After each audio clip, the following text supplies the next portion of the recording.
Ciarán Hinds as John Franklin in the Terror Aidan Monaghan, AMC in 1845. Two ships under the command of Captain John Franklin set sail from Britain on a mission of exploration. 3 years later, both disappeared in the Arctic.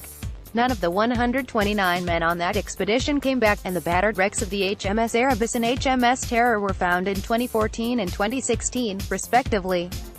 Quite how Franklin and his crew died remains a mystery. Historians have only scattered Inuit reports, a few abandoned messages, and the remains of disease-wrecked and partially eaten bodies. What's all but certain is that the sailors' predicament was terrifying, and their demise is horrific. It's perhaps little surprise that the Terror, AMC's chilling new 10-part series about the expedition, would decide to make that horror more explicit by adding a monster.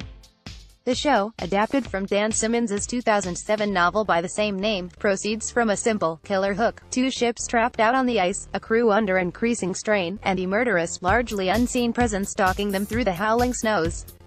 The basic setup is familiar from Alien, The Thing, and plenty of other creature features. But while the 7 currently aired episodes of The Terror offer their share of monstrous thrills, the show's real strength lies in the ways it plays with the trappings of survival horror, a category broadly concerned with the fear of being caught unprepared in an exceedingly dangerous situation. Through careful writing and by avoiding the genre's more common pitfalls, weakly sketched characters, pat philosophies about the fragility of civilized behavior, exoticized natives, The Terror offers what is perhaps television's first good example of survival horror.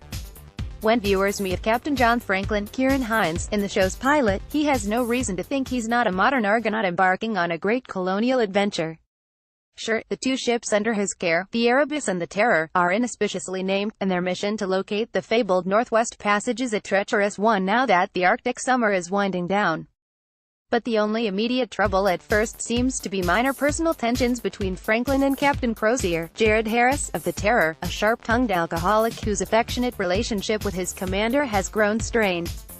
When the Erebus breaks its propeller on floating ice, the optimistic Franklin decides to forge ahead in hopes of reaching open water.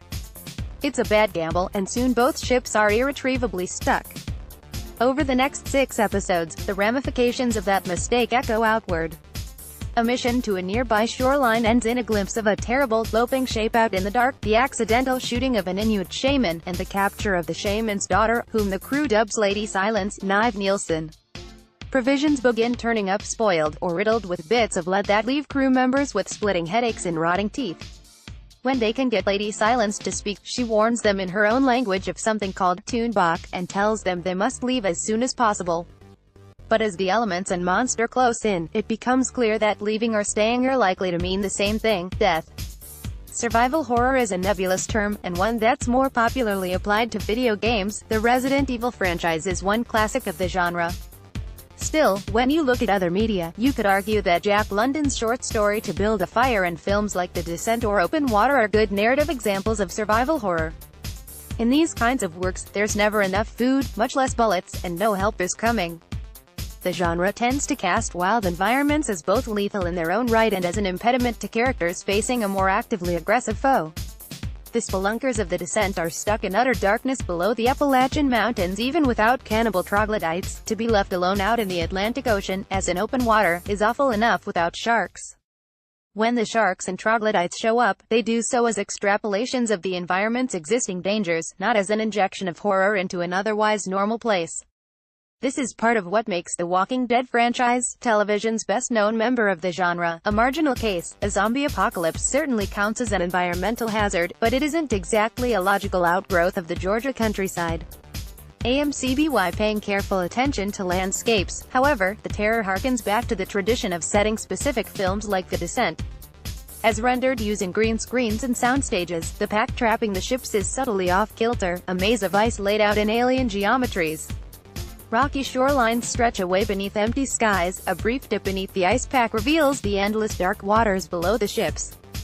The Arctic temperatures are a constant and deadly enemy. Characters who touch ropes or metal without gloves get the skin ripped off their palms or lose their toes to frostbite. Life below deck is accompanied by the endless creak and groan of the ice pressing against the ship's wooden hulls. The result is an overwhelming claustrophobia, even in the middle of a punishing void. The show's interludes back in London serve only to underscore the crew's desperation. In the Terror's fourth episode, Lady Franklin goes before the assembled admirals of the Royal Society in a fruitless attempt to organize an official rescue. Once, she tells them, she went out shoeless in the snow to see how long she could last. She made it barely 2 minutes. Our men have been out there in unimaginable temperatures for more than 1,000,000 minutes. Lady Franklin says, her voice flat. No one can convince me that optimism or confidence is warm enough, yet to begin with, optimism and confidence are all the crews of the Erebus and Terror have, and they last a surprisingly long time. In his review for Vox calling The Terror a near masterpiece of survival horror, Todd Vanderwerf praised the show's slow pacing as effectively anxiety-inducing. Other shows in the genre, like Fear the Walking Dead, tend to quickly set characters at each other's throats in an effort to show that civilization is a kind of communal dream, easily cast aside in favor of barbarism. Here, the Terror sags, officers and sailors alike cling to decorum and discipline with nervous ferocity. In the third episode, Franklin refuses to let Crozier go for help, worried it will demoralize the crew. The argument that follows cloaks personal grievances in language about protocol and the chain of command. In the fourth episode, Crozier orders the lashing of a seaman who kidnaps Lady Silence. Both scenes are upsetting, and both focus on men playing out social structures that have come all the way from England.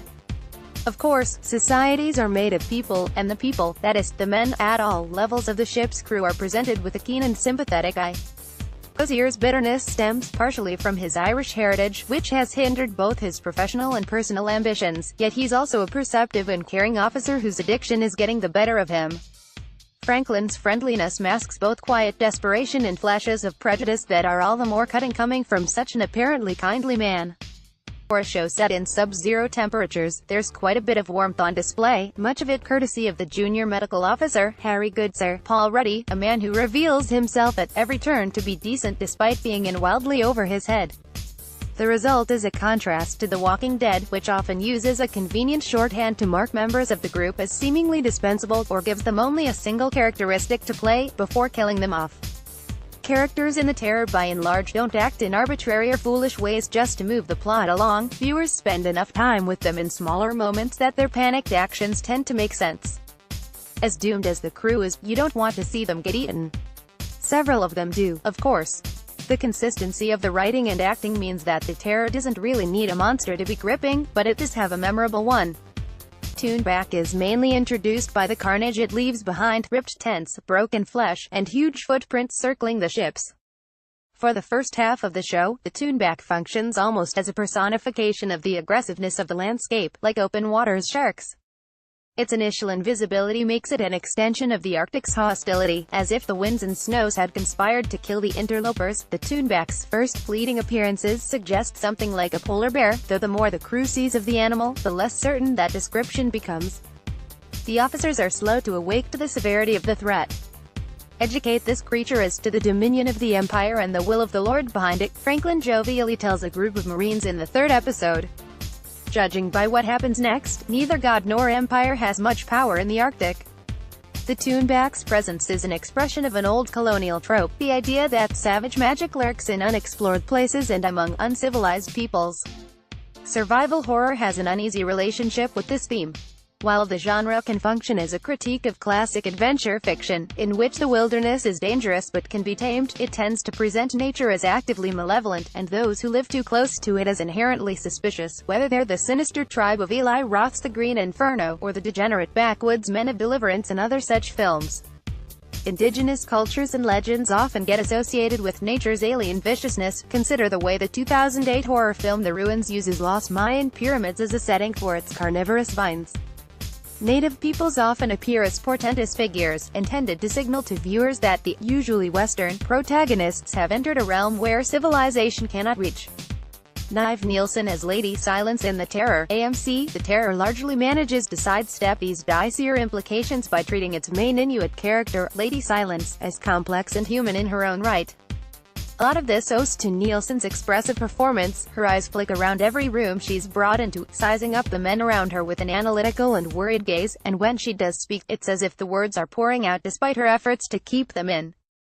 But the show takes pains to emphasize through translated dialogue that she's just as desperate, unsure, and terrified as the men around her. In other words, she's not conspiring with the brutal environment and has been dragged by accident into something beyond her control.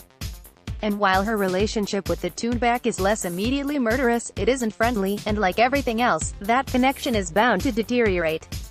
Works of survival horror tend to have a nasty view of humanity. Social structures immediately collapse, protagonists must suffer for being weak, unready, and unfit.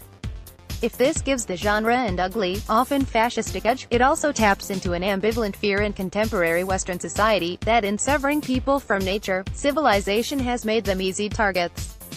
The outcome of the Franklin expedition is unfortunately inevitable, to abandoned ships, and a lot of dead bodies.